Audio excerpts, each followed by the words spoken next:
Hello viewers, this will be video 2, hopefully the last video, on the network upgrade series. The switch downstairs is now installed. Ultimately I had to run new data lines. This is a new data line here. Where is it? See it coiled up there. It's the blue wire. This is Cat 6 wire now.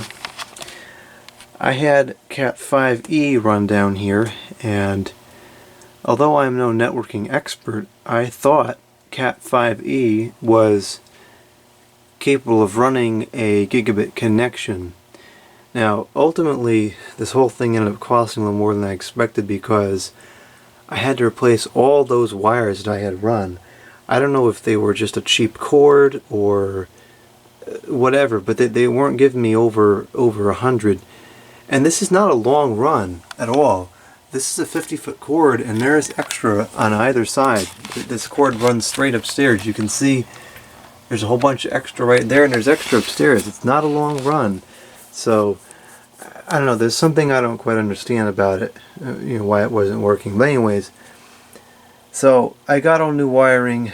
It ran me about $45, I think, to get the new wires. So, originally this was going to be a relatively low budget project. The new switches cost about $17 a piece, so about $45 for switches, and I thought that was going to be it because the router was donated, so that wasn't a cost, and I was going to use the existing wiring, so that wasn't going to be a cost. But lo and behold, the existing wiring did not want to cooperate, so it ended up being more like an $80 project, which I'm not happy about, but sometimes it's worth the extra couple dollars to have something that will never be a headache again.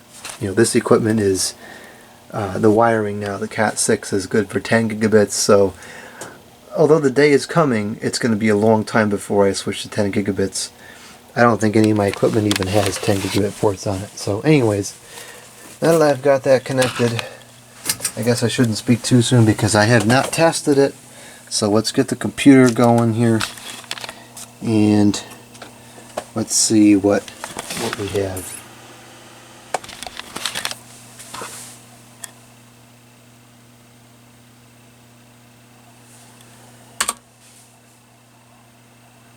I have to redo this computer. It doesn't have enough partitions on it. I screwed up when I started. I wanted to put Linux on here, and anyways, I didn't make enough partitions, so I guess start all over again. That's kind of an annoyance too, but whatever. Alright, so let's see what we have here.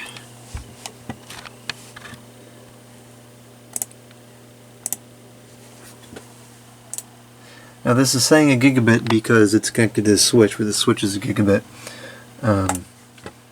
Before I actually trust that, let's go ahead and download a file.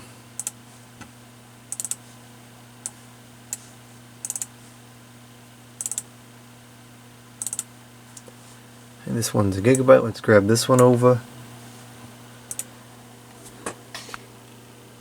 And there we go. It is gigabitting.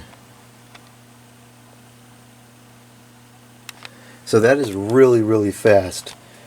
As you saw in the previous video, well actually in the previous video it was kind of acting up a little bit. I think it was only getting like 5 or 7. Normally I would get about 12 was the best I could get with the previous networking and the 10 100 equipment. So now with this we're getting like 100, 12, 120. It's a lot faster. And you saw how fast that gigabyte file copied over. This is going to save a lot of time and irritation with the video editor, because one of the problems I had before with the video editor was it would freeze as the video is transferred over to the network. That should not be an issue anymore. So that is all fixed, and you saw how fast the computer logged in too. That was much better than what it used to be. So anyways, that's all fixed. The new network is put in place. Not happy with how much it cost because I wasn't expecting that, but all in all I can't complain because actually the original wiring was donated as well, so it's not like I bought that wiring and then it went to waste. The only thing I bought and is no longer being used is the switches and the original 10100 router, but I had those things in place for a while, so it's not like they didn't get their use. Anyways, that's it for this one. Networking upgrade is complete. If you want to see a tour of my home networking stuff, like as a whole, let me know in the comments box and maybe I'll do a video on it.